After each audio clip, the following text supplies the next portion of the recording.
Deputados têm aproveitado esse movimento anti-Supremo ou as decisões do Supremo Tribunal Federal que miram a classe política para dar vazão a alguns projetos de lei que blindam parlamentares. Blindam. A PEC da blindagem, que está em curso lá na Câmara dos Deputados, ela pode prever, olha só, fiquem atentos ao que eu vou falar para vocês agora. Elas podem prever que parlamentares investigados na Justiça tenham acesso amplo e irrestrito, de trechos de investigação que estão em curso. Ou seja, o investigado, segundo essa PEC, pode ter acesso a trechos das investigações que pesam contra ele.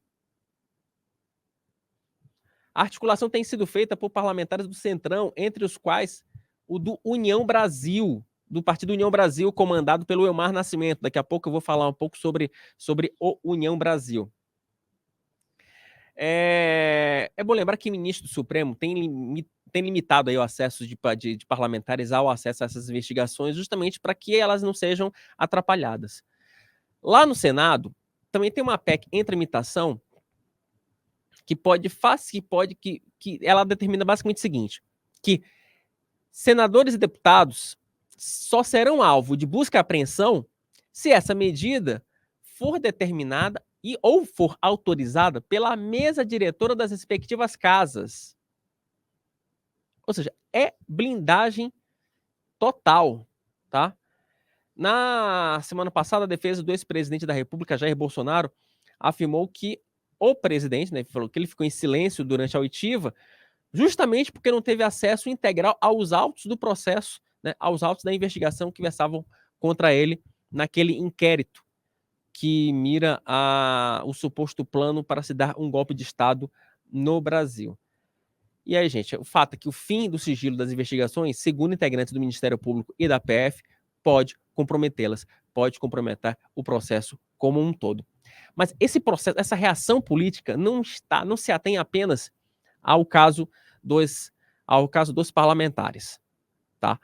No Senado, agora um pouco mais cedo, o senador Marcelo Castro, ele deu uma entrevista coletiva já falando de uma outra reação aí em relação a um outro assunto, que é especificamente sobre o Código Eleitoral. Como vocês têm acompanhado aqui no Meio Dia em Brasília, na terça-feira, o TSE aprovou várias mudanças na lei eleitoral, tá? Mais especificamente sobre o uso da inteligência artificial.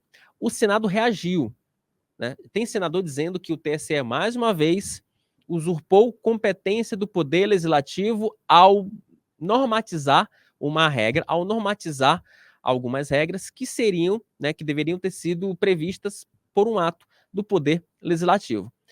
O que Rodrigo Pacheco fez? Rodrigo Pacheco determinou a tramitação desse novo Código Eleitoral, que prevê várias medidas. E a mais polêmica delas é o fim da reeleição. Matheus, solta por gentileza a coletiva concedida agora há pouco pelo senador Marcelo Castro, do MDB do Piauí. Estamos sugerindo 3 PECs para medir a posição dos senadores. É claro que só uma será aprovada. Todas as 3 PECs que nós estamos apresentando, elas põem fim à reeleição de prefeito, governador e presidente da República. Todas 3 colocam um mandato de 5 anos para todos, sendo que a diferença entre elas é a seguinte: uma não traz a coincidência de eleições. Então, os prefeitos eleitos em 2024, pela primeira vez, teriam direito à reeleição em 28, e a reeleição já seria por 5 anos. A partir daí, não teria mais direito à reeleição. Então, terminaria o mandato dele em 33. O governador, que foi eleito em 2026, a regra não mexe com o direito adquirido, nem com a experiência.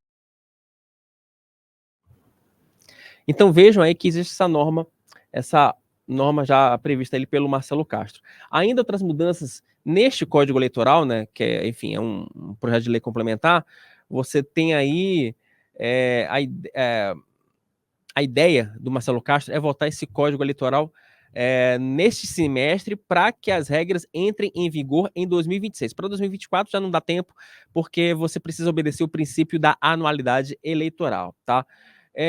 O relatório do Marcelo Castro, ele manteve pontos importantes que foram aprovados na Câmara no ano passado, como a unificação dos prazos de inelegibilidade e quarentena de 4 anos para magistrados, membros do Ministério Público, guardas municipais, policiais federais, policiais rodoviários federais, policiais civis e militares da União, Estado e Distrito Federal.